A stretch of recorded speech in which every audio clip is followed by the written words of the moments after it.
I said, man, we back, and they not at rent, they not in order. They just at random.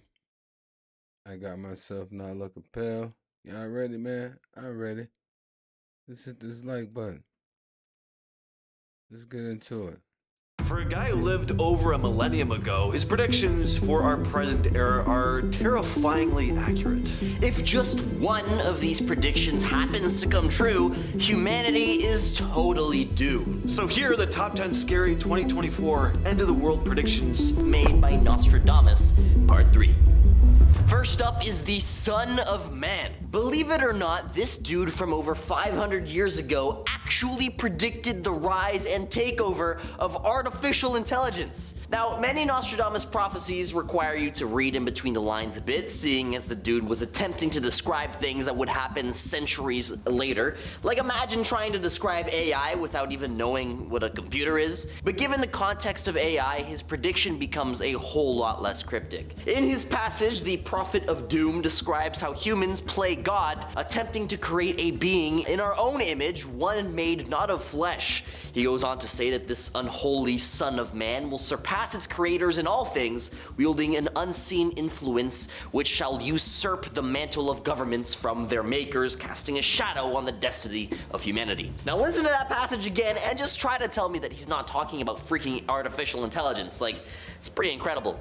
Next up, we have an encounter with a rogue black hole. Black holes are incredibly mysterious and fascinating, but from a distance, right? If one happened to show up anywhere near us, we'd pretty much be helpless. They gobble up everything that comes too close, even light itself. So what if Earth got a bit too cozy with one? It's not a pleasant picture. First off, a black hole's gravity is crazy strong. It just pulls everything in. And once you're in, there's no coming back. At least that's what seems to happen. We really don't know where things end up when they get sucked in. Now, the real chaos happens before we actually get sucked in, though. As we get closer to a black hole, the gravitational forces start messing with everything. Tides would go bonkers. Weather patterns would be completely... Think about that black hole. I don't know. I know one thing they say is gonna happen though, but lucky we won't be alive when it happens, and if it does, jeez, man, they was way wrong with that one. But the sun's supposed to cook the earth. I mean, like you put something in the microwave, bro. It's supposed to fry everything, but we're supposed to be long gone by then. They say we're supposed to be long gone by then. If not, shit. We gon' die a horrible death, for real, for real. Out of whack, everything would be in complete chaos. Then Earth would start getting stretched like spaghetti, and once we pass the point of no return, we'd be gone. We have yet to develop anti-black hole gravitational pull technology. Next up, we have seismic activity and sinkholes. Now, we already discussed crazy things like huge earthquakes in part 1 of this series. Definitely check that one out if you haven't. Bro, they talking about earthquakes. That don't scare nobody. I grew up around earthquakes. I'm from Cali. I slept through them joints, bro. We had one here. Like, what was it? I don't know. I want to say like maybe 4 years back, bro. And it was just a little aftershock. That shit was crazy. Like, oh, earthquake. Went back to sleep. Already, but one detail I neglected to mention was how he described the very ground beneath our feet swallowing everything up, with entire nations plummeting down into the pits of the abyss. Now, I don't know about you, but to me, that sounds a lot like he's describing sinkholes on a scale we've never seen before. Now, sinkholes appear spontaneously in nature because underground there are layers of rock and soil, and sometimes these layers can dissolve or get worn away by water. Imagine like a big rock candy getting smaller as you lick it. Cool, basically what's going on underneath us. When water seeps through the ground, it can dissolve certain types of rock like limestone, and over time this makes spaces and gaps underground. And if there's a lot of water, or if the ground above gets really heavy, those spaces can collapse, causing a sinkhole. Sometimes even human activities like mining, drilling, or heavy construction can mess with the underground and trigger sinkholes. Now imagine massive sinkholes opening up suddenly, consuming entire cities. Yeah, not just tiny gaps in the road here. What if they were monstrous, devouring entire countries even? I mean, how could a sinkhole of these proportions happen? Well, you may have heard that recently Finland built an entire underground city, and Elon Musk plans to drill tunnels under Los Angeles for highways. Perhaps these man-made projects could fail, sending the entire city above into freefall. Okay, maybe not a nation-sized sinkhole, but still unfathomably huge. 2024 is also supposed to see an extreme power shift in Europe, and this extreme and sudden shift could spell disaster. Of course, these predictions are always vague, so it's not like there were any particular names used, but it is hinted at that a major political leader will be taken out by someone in his very own country. This will then lead to a big political shift that will affect the entire continent, and based on the title of this video, you could probably imagine that this power shift wouldn't be positive. Try a total collapse of the economy that will lead to many Europeans becoming displaced. So I'm not sure how many European viewers we have, but it looks like in the coming months, there may be a lot less of you because you'll be too poor to afford the internet anymore. And some of you may have to actually sell your computers for bread and water, and you'll be one of those long lines where everyone's crying, oh, I'm hungry. I'm sorry, don't shoot the message. He said we're going to be selling our PCs for bread? Bro, man, they crazy. We good with food. Good MREs. Next up, cybernetic enhancements are the mark of the beast. Back in the day, folks were all about spirituality. So what was highest was spiritual in heaven, and what was lowest had to be the material realm. Now, one of his predictions had to do with humans sacrificing what's highest, aka our spirituality, in favor of what's lowest, the material. Now, at first glance, you might think that he's trying to describe humanity's gradual disconnect with faith in favor of materialism, as we've seem to replace God with Gucci. But read a little deeper and he may not just be talking about vanity. He describes a process in which mankind actually integrates itself with the material, sacrificing spirituality itself for a perceived strength. He said that those who did not receive the mark of the material blasphemy would simply not be able to compete with his fellow man. Now, the way I interpret it, personally, it sounds to me like he's attempting to describe cybernetics, kind of like how Elon Musk is developing Neuralink, which is basically a computer chip that puts the tech of your phone in your brain. I mean, just think about it. If I've got a calculator in my noggin, I could totally outperform all of y'all in anything, at least academically speaking. See, that's just crazy, y'all. Because remember, a while back, I don't know if y'all hit, fuck, I remember saying that shit, bro. They was talking about, like, putting chips in us, bro, or putting, like a barcode or some shit on us. The hell our government on, bro? The hell they on? Ain't nobody putting no chip or no barcode on me, bro. They crazy. They crazy.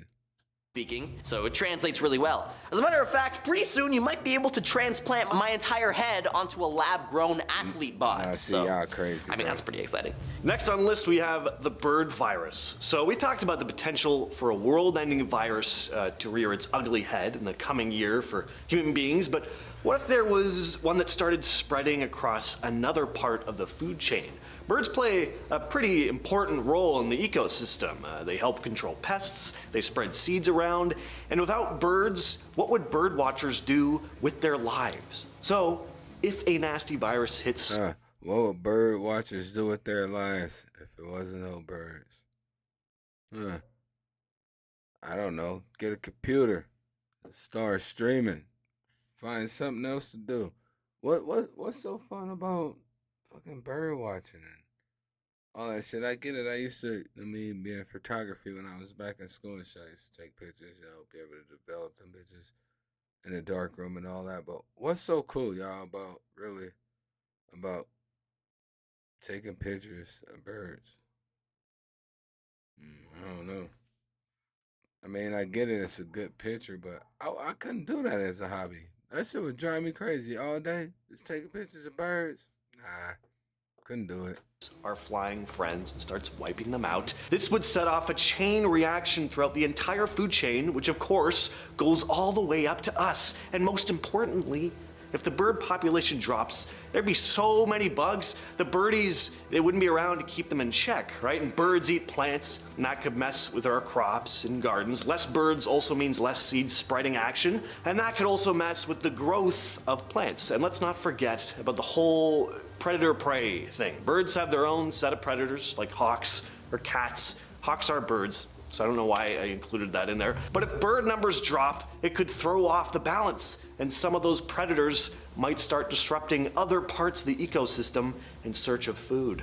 Next up, escaping the Earth. Now, Nostradamus predicted that by this year, the only ones who would be saved from the Earth's doomed fate would be the kings in cahoots with the devil, who has bestowed upon him the means to literally sprout wings and escape into the heavens.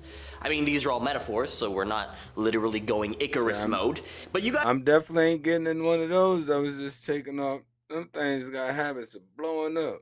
Nope, I ain't messing with NASA. Elon Musk and them crazy. They mess with NASA. They ain't crazy though. But yeah. guys at home probably came to the same conclusion as I did with this one, as I'm sure this dude is talking about how the rich and powerful are planning on being shuttled off to Mars or a luxurious moon base or some space station far out there where they could sip on their cocktails and watch as the world unravels on account of the mess they created. Jeez. So that's why I say they crazy, and I didn't mean it in no disrespect, but you really think they really think that they're about to go up into the atmosphere while the world below them is burning? Bro, the whole shit's supposed to cook like a microwave. Nobody gonna be safe. Being up in the space, that ain't gonna help you, bro. That ain't gonna help you. Man, it might, but I don't think so. They going bye-bye too, bro. They going bye-bye too. Hasta la vista, arrivederci. Elon Musk actually ties into a lot of these. It really makes you wonder. Apparently, we may just experience the the only worst one. solar flare in history in 2024. So let's all pretend the sun's surface is like a pot of boiling water. Well, with boiling water, This is what I occasionally was talking a about, bunch of chat. steam kind of bursts out. Well, that's what we call a solar flare, folks. These solar flares can be pretty serious business. When the sun decides to flare up, it spews a bunch of energy and particles into space. If Earth happens to be in the way, it can mess with our stuff, especially anything electronic. Sometimes these flares are no big deal and we just get a bit of a light show up there, but if a really big one comes our way, it can mess with satellites, power grids, and communication systems. If the impact is bad enough, this is it the can wrong lead one, to but economic I didn't know issues. about the Imagine solar a flares. world without the internet, gonna have to power, find and that, all the y'all. tech we've We're come gonna to have to do depend on. That could cause some serious problems, not just in our daily lives, but also for businesses and entire economies.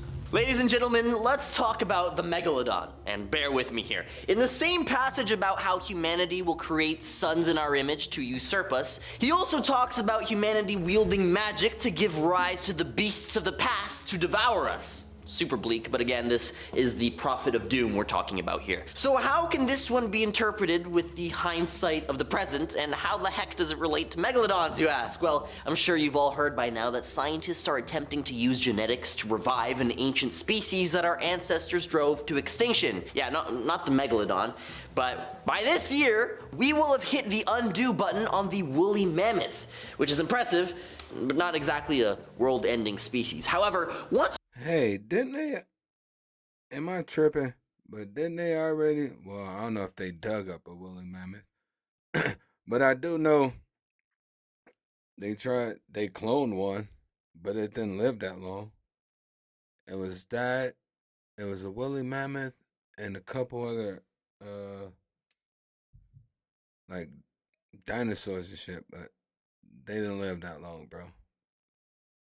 And they want to charge $1.9 billion, bro. That's how much it costs, gang. That's how much it costs, chat. $1.9 billion to clone yourself. And I'm pretty sure that's how much it costs to clone them, but it's a possibility that you pay that 1.9 billion and your clone don't even survive and probably live like a day or two, and then it's done. For real. Once we do succeed in reviving the mammoth, the possibilities for bringing back other extinct creatures are endless. Jurassic Park, anyone? I've seen enough of those movies to know that bringing back the dinosaurs is a terrible, terrible idea. But it seems like the march of progress thanks to science, or magic as Nostradamus might have been trying to describe it, would undoubtedly attempt to bring back these demons if they could. And we're gonna finish off the list with probably the biggest, quite frankly, the most plausible threat of anything on this list, the reptilian threat. So in part 2, we discussed the threat of an alien invasion, but another interpretation on that is that the threat of attack from other beings may not come from above, but from below the surface of the earth in the form of reptilian creatures. You've probably heard of this conspiracy theory before, that reptilian shapeshifters live among us already, taking on the form of celebrities and prominent political figures, seeping their way into our society, controlling us from the shadows. Well, perhaps in 2024, that's the year they make their big move, shedding their humanoid disguises as the rest of their reptilian underlings ascend from the cavernous depths to enact a worldwide invasion. Yeah, those sinkholes we mentioned earlier, that's where the reptilian hordes start like springing up from. That change in power over in Europe, that's the reptilian king rising to rule and enslave the people of the continent. And it all happens during the biggest solar flare in history, so that all of our technology just like conks out as the reptilian beasts descend upon us. It's gonna be quite the year, folks, so strap in. Anyway, with all that said, we hope everyone has a nice year. And we'll be keeping everyone up to date on this channel as these events play out. It's gonna be a lot of fun. I'm James. And I'm AJ, and we'll catch you in the next one. Thanks for watching. Man, that's crazy, chat. Solar flares, boy. Man, they better not try that again, boy, and try to bring dinosaurs back. They gonna mess around and one gonna survive, bro. Be running around here eating us up. Jeez Louise. Our scientists, they some smart moles. But I'll catch y'all on the next one, man. Y'all leave y'all comments. Know what I mean? I'll catch y'all on the next one.